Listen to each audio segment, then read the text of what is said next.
Bonjour, nous allons étudier aujourd'hui le sujet de la détermination des dépenses énergétiques dans l'unité nutrition et santé et sous le titre Principe de base d'une alimentation équilibrée. Notre objectif sera d'être capable de relier les dépenses énergétiques d'un individu avec le volume de dioxygène que cet individu absorbe par respiration et avec la quantité de nutriments organiques, de substances organiques qui subissent l'oxydation dans son organisme. Nous allons commencer d'abord par vous présenter une méthode connue depuis longtemps pour mesurer les dépenses énergétiques.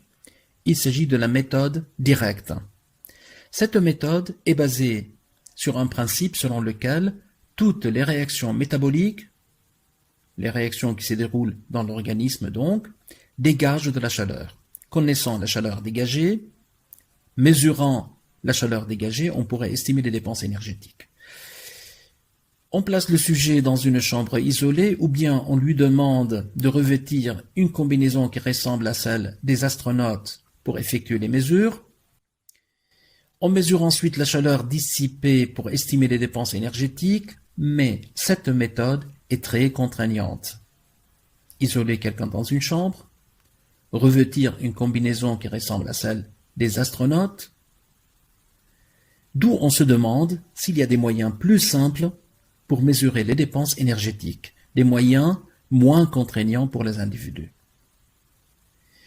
Pour répondre à cette question, nous allons étudier les réactions d'oxydation, réactions productrices de l'énergie dans l'organisme, dans lesquelles les substances organiques, protéines, lipides et glucides, comme le glucose par exemple, réagissent avec le dioxygène pour produire du gaz carbonique, de l'eau et de l'énergie. Si on parle quantité, une quantité définie de glucose, une mole par exemple, réagit avec une quantité précise de dioxygène, 6 moles, pour produire une quantité précise d'énergie, 2871 kJ. On pourrait tout de suite comprendre, on pourrait tout de suite affirmer que l'énergie produite est proportionnelle à la quantité de matière oxydée. Raisonnant de la sorte, nous avons pu établir un tableau dans lequel nous avons présenté les valeurs énergétiques correspondant aux aliments organiques, protéines, sucres et lipides, mais on pourrait se demander à quoi correspond une valeur énergétique. Il suffit d'observer le tableau. 1 gramme de protéines, 1 gramme de sucre, 1 gramme de lipides, 1 gramme donc de substances organiques est placé en face de chacune des valeurs énergétiques. La valeur énergétique est donc la quantité d'énergie produite par oxydation d'1 gramme d'une matière organique. Ce paramètre, la valeur énergétique, est très utile pour calculer les apports alimentaires, les apports liés donc à l'alimentation, comme dans l'exemple d'application suivant. On vous demande de calculer l'énergie fournie par un repas formé de 80 g de glucides, 18 g de lipides et 42 g de protides. Pour calculer l'énergie fournie, il faudrait additionner l'apport énergétique lié aux glucides à celui lié aux protéines et additionner ensuite la valeur obtenue avec l'apport énergétique lié aux lipides. L'apport énergétique des glucides, c'est la quantité de glucides 80 g multipliée par la valeur énergétique 17 kJ. On va additionner cette valeur à l'apport des protéines, c'est-à-dire la quantité de protéines 42 g de protides multipliée par la valeur énergétique des protides 17 kJ. Pour les lipides, le calcul est similaire, dans lequel nous allons multiplier 18 g de lipides, 18, par la valeur énergétique des lipides, c'est-à-dire 38 kJ, valeur supérieure à la valeur énergétique des glucides et des protides. On obtient ainsi 2758 kJ, c'est-à-dire la valeur énergétique du repas cette fois-ci.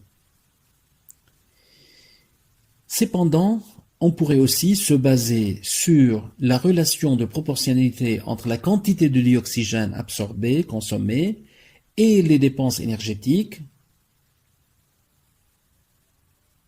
Si on revient à notre réaction d'oxydation dans laquelle les substances organiques réagissent avec le dioxygène pour produire gaz carbonique, eau et énergie, dans cette réaction, dans l'exemple du glucose, 6 moles de dioxygène vont réagir avec chaque mole de glucose pour permettre la production d'une quantité précise d'énergie de 1871 kJ.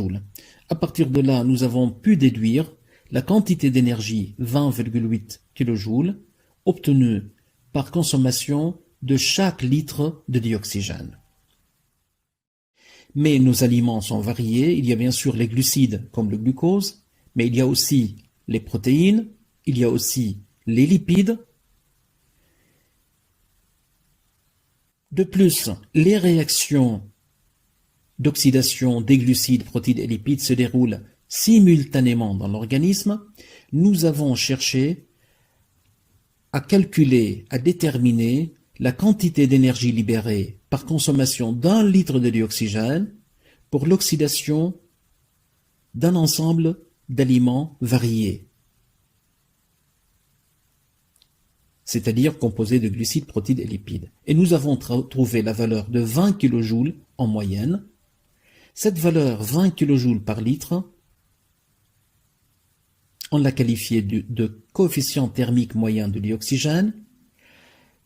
Ce paramètre, coefficient thermique moyen, avec l'intensité respiratoire, vont nous permettre ensuite de calculer avec précision les dépenses énergétiques. Pour calculer l'intensité respiratoire, il faudrait placer l'individu sur un appareil permettant de mesurer le volume de dioxygène consommé. On effectue la mesure pendant une certaine durée de temps, 10 minutes, 20 minutes, mais on exprime toujours la durée en heures.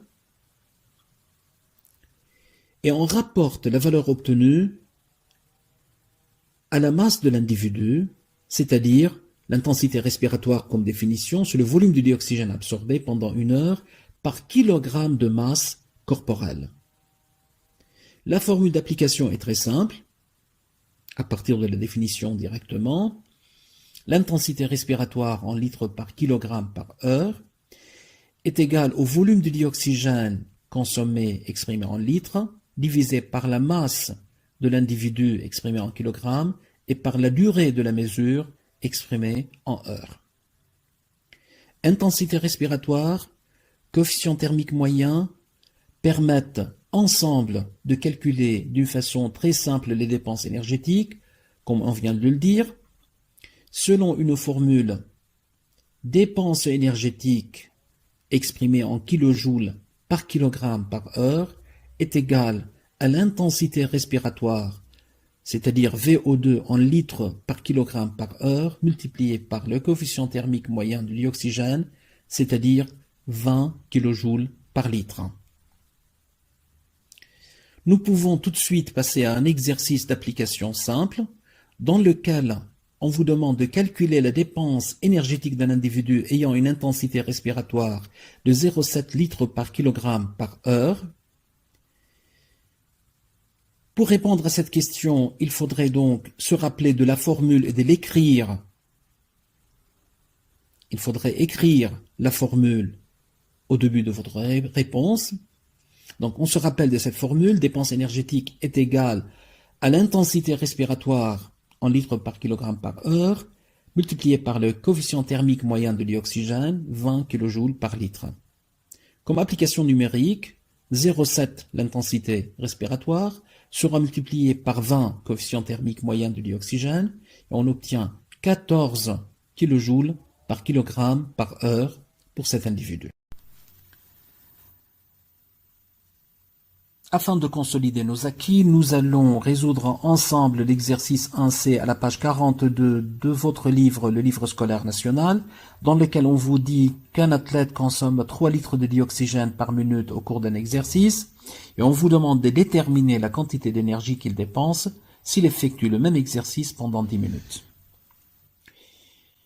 Répondre à cette question exige un calcul simple du volume de dioxygène consommé en 10 minutes à partir du volume de dioxygène consommé en 1 minute, mais il exige aussi, exige un rappel des connaissances acquises concernant la relation entre volume de dioxygène consommé et énergie dépensée. Le volume de dioxygène consommé en 10 minutes, c'est le volume de dioxygène consommé en 1 minute multiplié fois 10. Donc, c'est 3 litres multiplié par 10, c'est 30 litres de dioxygène. L'énergie, la dépense énergétique correspondante, c'est le volume de dioxygène consommé, 30 litres donc, multiplié par le coefficient thermique moyen du dioxygène, 20 kJ par litre de dioxygène. Donc 30 litres de dioxygène seront multipliés par 20 kJ par litre de dioxygène. Cela nous donne 600 kJ dépense énergétique de cet individu. On nous demande ensuite d'expliquer la raison pour laquelle on ne peut pas calculer l'intensité respiratoire de cet individu. Pour répondre à cette question, il faudrait se rappeler de la définition de l'intensité respiratoire. C'est le volume de dioxygène consommé par unité de masse corporelle en kilogrammes et par heure. Or, dans cet exercice, nous connaissons le volume de dioxygène consommé,